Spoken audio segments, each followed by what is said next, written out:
Carly Walker joining us today from Knapp Garden Center. It's great to have you back on the show. Thanks. Yeah, we're talking herbs today. A lot of us have little herb gardens going one place or another. I was mentioning to you earlier, I have a few going, but my cat ate my oregano. I don't know what that means, but it's gone.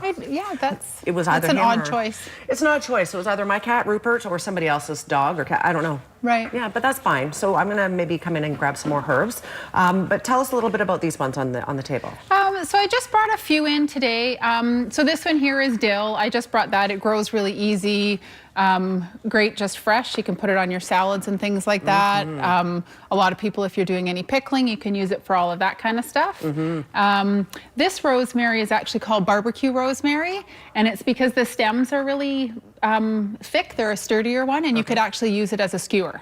Oh, so that would be kind of neat. Yeah, so you could do your things on there and put it right onto your barbecue. Probably if you soaked them, like if you cut them and then if you soaked them in a bit of water, then they wouldn't burn on the barbecue right away, right? That's a great idea. Yeah, but that'll add a lot of flavor to that kind of thing. We've got here, this is Augie's favorite. He's our veggie guy at work. It's a hot and spicy oregano. So he sometimes says you have to be a little bit easy with it, but it'd be really good fresh. Or if you were gonna use it in the winter time, a lot of people will, want to dry one or freeze them, that kind of thing. You can do it in like an ice cube tray. Sure. Oh. So you just do a little bit of water and blend it up, and then you can portion it in your ice cube trays and use it all winter. And is that right? Can you do it just for oregano, or can you do that with many of them? Oh no, lots of them you can do. Yeah, I mean basil would probably brown a little bit, right? Basil is usually best used fresh, but yeah, lots of the other ones you can do that, and then it doesn't lose quite as much of its flavor as it does sometimes when you dry them. Okay, that's good to know. Yeah. And then the last one is the mint. And the last one is, so that's our mojito mint. Yes. So really great for the summer. You can use it fresh. You could just have it in a container on your deck. And then you can use it inside, making your summer drinks. If you're, up for a mojito. Yeah. Absolutely. So give us some tips on where the best place is to be growing these. Full sunlight, half sunlight, in a front bed or in a pot. What works best? So you can do a little bit of both. A lot of people will put them on their deck because it'll be close to their sliding door, so they can use it really easily, which is great. All these ones will be full sun.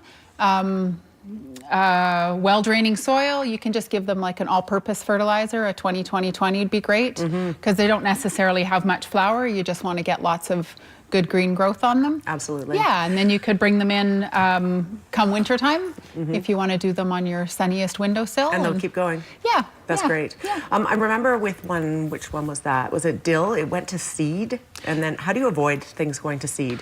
Well, if you start to see some of them go to flower, if you take those off, then it won't go to seed quite so quickly, because of course a lot of people will just leave dill in their garden. Yes. And it will go to seed, and then the following year you'll have a little bit of dill everywhere.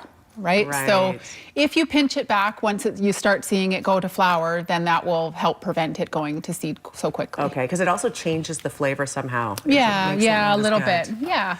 Okay, fantastic. Yeah, lots. You guys have all kinds of herbs, obviously. This is just a sample. Yeah, oh, definitely. Yeah, it's the time of year for sure. And before we throw to a break, we're going to talk a little bit about the fact that Knapp is having one of their big sales this weekend, starting tomorrow. Oh, yes. Yes, we have. So all of you that were collecting your coupons, we have that on Friday, Saturday, and Sunday of this week. You can bring them in. You get 40% off one item with your coupon, and everything else is 25% off if you don't happen to have any. Yeah, okay, so that's awesome. Yeah, there's a few exceptions, but generally just speaking, about everything. Yeah, that's great. Yeah. I know you guys do it at Christmas and now, and it's not very often, so it's always a good opportunity to go in and get that one thing that is maybe a little more expensive. And yeah, lots of that. Yeah, we actually, usually in the first day in the mornings, we have a bit of a lineup. Do you? People who have been waiting for weeks to go in. Yeah, if it's items we only have one or two of. Sure. Yeah. That's awesome. Okay, Carly, anything else you wanted to add, or are we good? Oh, I think we're good. I think we're good too. Awesome. All right, I'm going to go and buy some herbs and get things started. I have a few, like I said, but if my cat would leave them alone, I'd be well ahead. Kamloops.ca, Kamloops.ca as well. The phone number 828-2111. We're back after a quick break. Stay with us.